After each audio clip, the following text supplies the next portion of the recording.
You are who you've been looking for. So stop looking for more unless you're looking in a mirror, because it's about time for you to see clearly that you are who you've been looking for. And that empty feeling you got, that hole in your chest, you only got that feeling because you think you're not blessed with everything you need. You see, we live in a consumerist society, which means they need you to buy stuff. And the easiest way to sell it is to tell you you're not enough. Buy this car, you'll get girls. Buy this bra, you'll get guys. And we're seeing it so much that we start believing these lies, but the truth is, the makeup they're selling to make you feel prettier is the same makeup you buy to stop feeling shittier about this lie they keep telling you that you are not enough.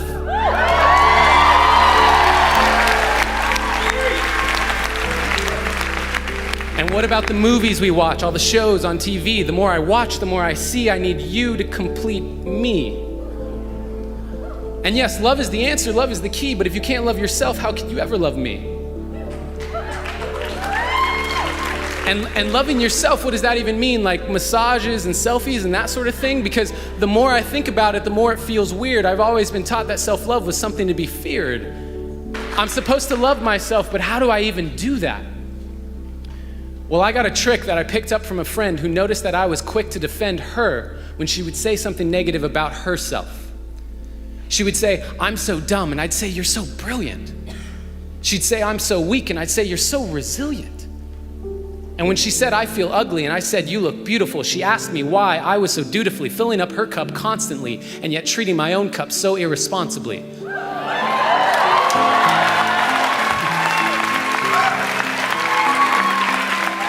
Because when I looked in the mirror, my voice was quite clear. You're ugly, you're too thin, your hairline's receding, you got a pimple on your chin.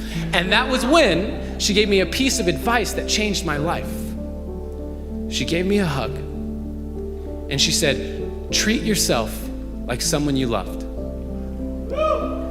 Treat yourself like someone you loved. Now, I had been standing, but I needed to be sitting because I couldn't believe that I had been letting myself keep forgetting that I was who I'd been looking for. And deep in my core, I knew it was time to stop looking for more until I could look through all my fear and look into a mirror and see clearly that the man looking back at me was the only one who can make me happy, and I am already enough.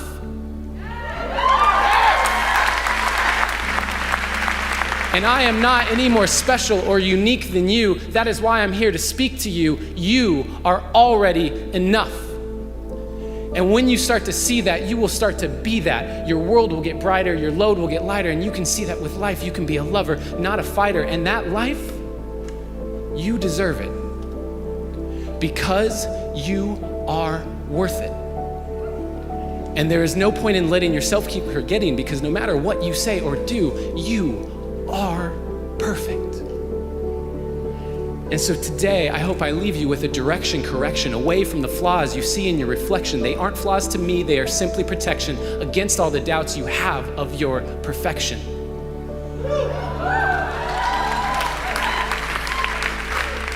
So start today. Take a good, long look in the mirror and say, I am who I've been looking for.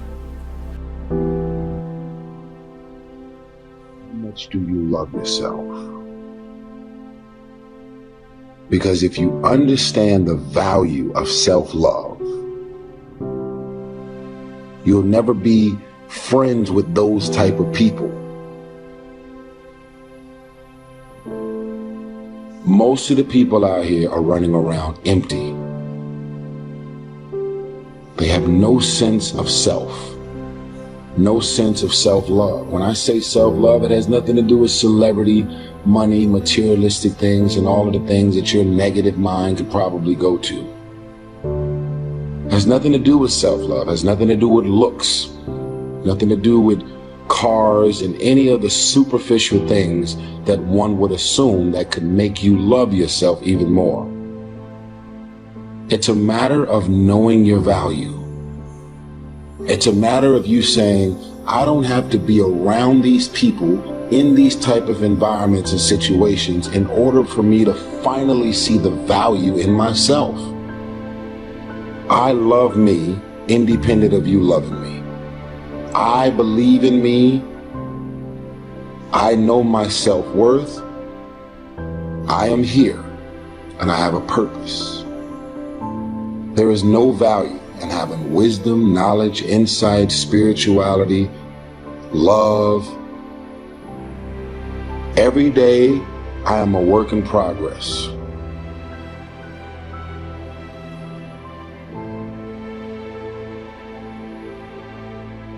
A person who can forgive nothing is a person who's totally destroyed psychologically and emotionally.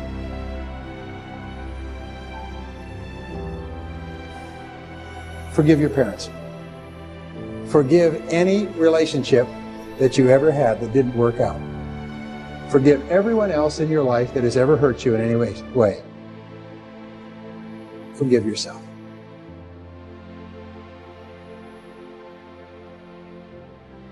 Forgiveness is giving up the hope that the past could be any different. I think for myself, and I know many of you, you think forgiving means accepting what has happened to you. Well, it is accepting that it has happened to you. Not accepting that it was okay for it to happen. It is accepting that it has happened, and now what do I do about it? Forgiving is giving up the hope, not holding on, hoping, wishing that it could have been any other way than it actually was. Giving up the hope that the past could be any different. And when I got that, I think it took me to the next level of being a better person, because I don't hold grudges for anything or any situation, and neither should you. It's letting go so that the past does not hold you prisoner, does not hold you hostage.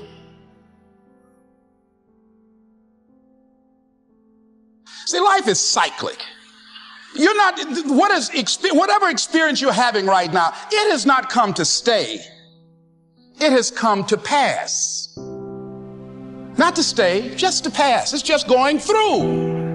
The biggest challenge is to know what's happening. This is a part of this thing we call life. This too shall pass. And maintaining perspective, putting it in perspective.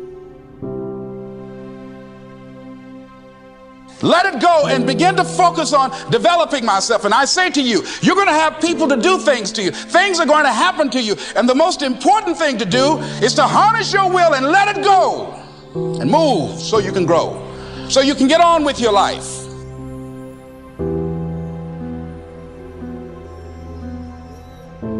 It doesn't matter about what happens to you. What matters is, what are you going to do about it?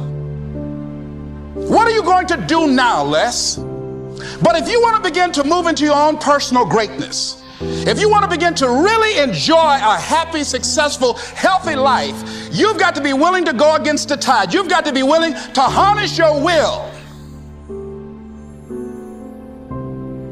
So as you're in the process of reinventing your life, write a description of the kind of person that you want to be. What are the things that you must overcome? What qualities about your personality you know that you're going to have to change, because those particular characteristics are liabilities to you? What are your assets? What are your strong points? Look at and evaluating yourself to make that determination. Other thing is that in order to get out of a rut, we need some coaching. Find some trusted critics. People that you know care about you and love you. So there's some things that keeps us from growing and getting out of ruts. Number one, we identify with feedback. We take it personal when someone wants to give us some feedback on where we are falling short and tell us about our blind spots. We want to have everything being positive about us. We're not perfect. It hurts. I have a friend who's a trusted critic. I don't like him, but I love him. He doesn't tell me the things I want to hear. He tells me what I need to hear so I can grow. It hurts. It hurts when he put me on the hot seat. I can't stand it. But that's the only way that I can grow. And I'm glad that he loves me enough to risk our friendship to tell me what I need to hear, not what I want to hear.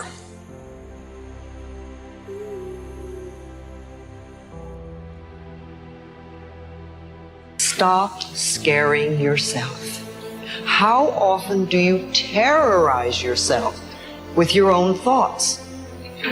You get into absolute terror, and it's only coming from your thoughts. Nobody out there is doing a thing. Sometimes it's an old family pattern, sometimes we get new things. I would like people, when you have time, to make a list of your fears. Make a list of your fears.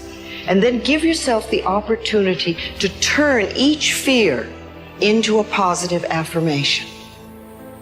Turn each one into something positive. And remember, always you are in charge. You are always in charge.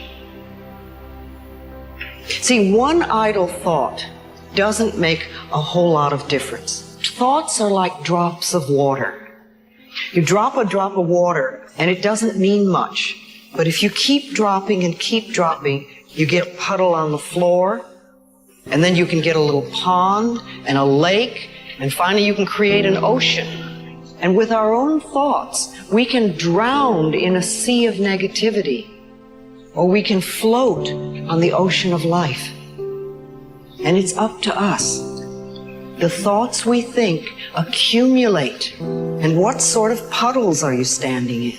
Or are you up to here? Or are you up to here and trying to paddle? Now, what are you doing to yourself? When we're willing to change our thinking, we can change our experiences. And it doesn't matter if you've got a big puddle of negative thoughts. You know, you can move over here and create a puddle of mindfulness, positive thoughts.